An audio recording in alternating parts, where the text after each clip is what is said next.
जय श्री राम, जय माता दी। तो नवरात्रि के पावन अवसर पर माता दुर्गा की आराधना के साथ हवन करना अत्यंत ही शुभ और ज़रूरी माना जाता है। हवन से वातावरण शुद्ध होता है, साथ ही साथ नेगेटिव एनर्जी का भी नाश हो जाता है और देवी की कृपा हमें शीघ्र अतिशीघ्र प्राप्त हो जाती है। आज हम जानेंगे कि घर पर सरल और प्रभावी तरीके से नवरात्रि हवन कैसे करें। नवरात्रि से रिलेटेड सभी प्रकार की वीडियोस आपको मेरी प्लेलिस्ट चैत्र नवरात्रि 2025 में मिल जाएगी। हवन एक वैदिक अनुष्ठान है जिसमें अग्नि के माध्यम से देवताओं को आहुति दी जाती है, या हम कह सकते हैं कि अग्निदेव ही वह माध्यम है जो हमारे द्वारा चढ़ाए गए या अर्पित किए गए भोग को सभी देवताओं तक ले जाते हैं। तो नवरात्रि में हवन करने से न केवल आध्यात्मिक लाभ मिलता है, बल्कि ये घर की शुद्धि और पॉजिटिव एनर्जी के संचार में भी सहायक होती है।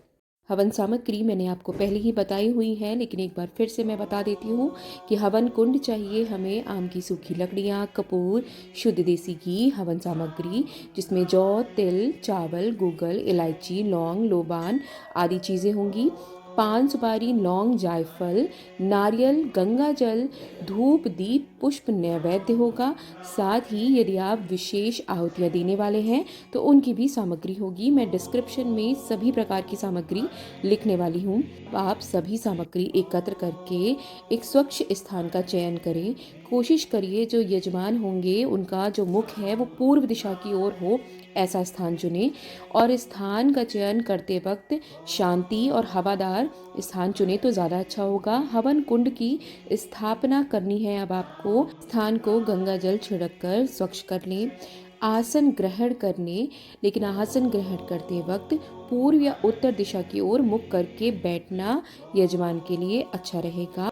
और जो घर की गृहिणी है वह जब आसन पे विराजित होने आए तब वह खाली हाथ ना आए, बल्कि हाथों में जो है चावल या गेहूं के कुछ जो है मुट्ठी भर के लाएं और वो स्थान पर छोड़ दें जहाँ पे हवन कुंड है उसके पास में।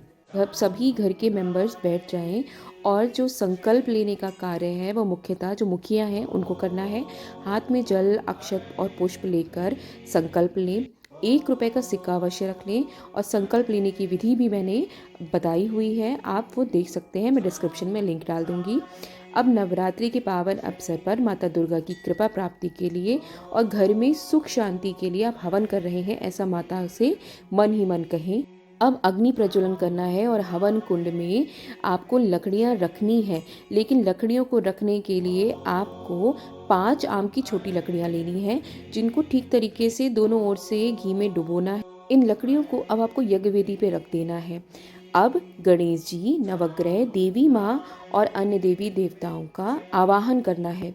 उसके लिए आपको इनका तिलक करना है, धूप, दीप, पुष्प, नैवेद्य अर्पित करना है और इसी प्रकार आपको हवन कुंड का भी पूजन करना है और उनको नमस्कार करना है। अब आपको अग्नि प्रज्वलित करनी है, यानी कि कपूर को आप ऐसा करिए कि चम्मच में रख लीजिए और उनमें अग्नि दीपक की सहायता से लगाकर कपूर को अग्नि कुंड में छोड़ दीजिए और अब आपकी अग्नि प्रज्वलित हो जाएगी। अब आपको प्रत्येक मंत्र का उच्चारण करना है और स्वाहा कहते हुए करना है। सबसे पहले आपको गणेश जी की आहुति मंत्र पढ़ना है, फिर देवी माँ के लिए पढ़ना है ओम गणेशाय नमः, ओम दुर्गाय नमः। और इनका कितना आपको जाप करना है वह या तो आप साथ साथ की क्रम में करें या फिर आपके घर में जितने मेंबर्स हैं तो उसके हिसाब से आप बांट लें। फ्रेंड्स के लिए आप स्क्रीन पे दिए गए मंत्रों को भी पढ़ सकते हैं। अगर आपको इनमें से कोई मंत्र नहीं आता तो आप ओम गणेशाय नमः, ओम दुर्गाय नमः, ओम महाकाल्य नमः, ओम नवग्रहाय नमः, ओम भूर्भुवः स्वः तत्सवितुर्वरेण्यं भर्गो देवस्य धीमहि धियो यो नः प्रचोदयात् स्वाहा और महामृत्युंजय मंत्र का 11-11 आहुति देकर भी आप हवन कर सकते हैं। अब नवदुर्गा मंत्र जो इस प्रकार है, ओम शैलपुत्रय नमः स्वाहा, ओम ब्रह्मचारिणय नमः स्वाहा, ओम चंद्रघंटाय नमः स्वाहा, ओम कूष्मांडाय नमः स्वाहा, ओम स्कंद माताए नमः स्वाहा। नवग्रह शांति के लिए आपको नमः संविधाएं मिल जाएंगी। मार्केट नमः से स्वाहा। पूरा पैकेट आता है ओम नवग्रह शांति के नाम नमः से। स्वाहा। आपको ओम सूर्य के लिए आग सिद्धिदात्रे है नमः मदार की संविदा, स्वाहा। चंद्रमा इस के लिए प्रकार खैर, आप मंगल के लिए माता खैर, के नाम बुध से के लिए अपामार आहुति या देंगे। चिड़चिड़ा की संविदा, बृहस्पति के लिए पीपल, शुक्र के लिए गूलर, शनि के लिए शमी और राहु के लिए दूर्वा, साथ ही केतु के लिए कुशा की संविदा की आवश्यकता होगी। और मंत्र आप बोलेंगे, सभी ग्रहों का आप बीज मंत्र बोल सकते हैं, या फिर आप बोलेंगे ओम ब्रह्मा मुरारी त्रिपुरांतकारी भानु शशि भूमि सुतो बुधक्ष गुरुक्ष शुक्र शनि राहु केतवा सर्वे ग्रह शांतिकरा भवन्तु स्वाहा बोलकर सभी संविदाएं चढ़ा दें। अब आपको, या आप विशेष आहुति भी देना चाहते हैं, तो अब आप पहले अध्याय के लिए ओम महाकाल्याय स्वाहा, इसमें आपको आहुति देनी है पान का पत्ता, जो कि आपको कमल गट्टा भिगोया हुआ घी में सुपारी, लौंग, छोटी इलायची या गूगल शहद रखना है और वह अर्पित करना है। दूसरे अध्याय के लिए आपको महालक्ष्मी स्वाहा, ओम महालक्ष्मी स्वाहा की आहुति देनी है। जावित्री, कद्दू, पीली सरसों, राई और जायफल, इनमें से कोई भी एक सामग्री आप दे सकते हैं। तीसरे अध्याय के लिए ओम महालक्ष्मी स्वाहा आहुति आपको देनी है उड़द के वड़े की। चौथे अध्याय के लिए आपको ओम महालक्ष्मी स्वाहा पंचमेवा और छुआरा, इनकी आहुति देनी है। पांचवें अध्याय के लिए ओम महासरस्वती स्वाहा आहुति देनी है शक्कर और गन्ने की। और अब आपको छठे अध्याय के लिए ओम धूम्राक्षय स्वाहा आहुति देनी है आपको जासौन का फूल की।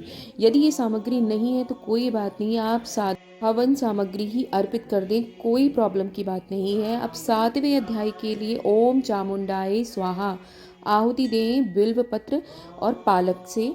अब आपको आठवें अध्याय के लिए ओम नारसिंहाय स्वाहा आहुति देनी है गुड़, तिल और नारियल से।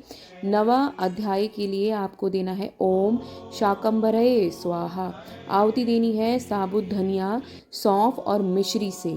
10वें अध्याय में आपको ओम दुर्गाय स्वाहा आहुति देनी है लड्डू या फिर मालपुए से। और 11वें अध्याय में आपको आहुति देनी है ओम भ्रामरय स्वाहा आहुति देनी है काले तिल, काले वस्त्र। 12वें अध्याय में ओम अन्नपूर्णाय स्वाहा आहुति देनी है चावल और मूंग दाल से। 13वें अध्याय में ओम सर्वात्मिकाय स्वाहा आहुति देनी है संपूर्ण हवन सामग्री के मिश्रण से। सिद्धिदात्री के लिए आपको आहुति देनी है अनार से। आपको अनार को बीच में से काटना है, सिंदूर लगाना है और अपने हवन सामग्री के साथ चढ़ा देना है। ऐसे ही आपको शहद की आहुति अवश्य देनी, निर्माण मंत्रों के साथ आप ये आहुति दे दें। अब आपको पूर्ण आहुति के लिए नारियल, सूखा नारियल लेना है और उसके मुख को काट लेना है और उसमें आपको हवन सामग्री भर देनी है। साथ ही उसको कलावे से पान के साथ लपेटते हुए बंद कर लेना है उसका मुख। मित्रों, यदि आप चाहें तो विशेष आरतियों में कुल देवता और अपने ग्राम देवता के लिए भी आहुति अवश्य दें पूर्ण आहुति से पहले। साथ ही अब सभी लोग एक दूसरे के कलावा बांध लें और जो भस्म है उसे धारण करें, यानी कि आप चम्मच की सहायता से हल्की सी हवन में से आप भस्म ले लें और सभी लोग तिलक के स्वरूप में धारण करें। यानी कि आपको चम्मच की मदद से हवन कुंड में चम्मच को हल्का सा लगाना है और जो भस्म है वह सभी लोग एक दूसरे के तिलक के तौर पर लगा लें। अब आपको माता रानी गणपति जी की आरती कहनी है। आरती गाने के बाद आपको प्रार्थना करनी है, माता रानी से विनती करनी है कि हमसे 2 गलतियां हो गई हों, मुझे माफ़ कर दे। साथ ही अब आपको विदाई देनी है, यानी कि अब जैसे आपने हवन शुरू होने से पहले सभी को आवाहन करके बुलाया था, इनवाइट किया था, तो अब आप सभी को विदाई देंगे। आसन के नीचे जल छोड़कर अब आप उठ जाएंगे। और आशा है आपको ये वीडियो पसंद आया हो। कमेंट में ज़रूर बताएं और जय माता दी लिखना बिल्कुल ना भूलें। जय माता दी, जय श्री राम।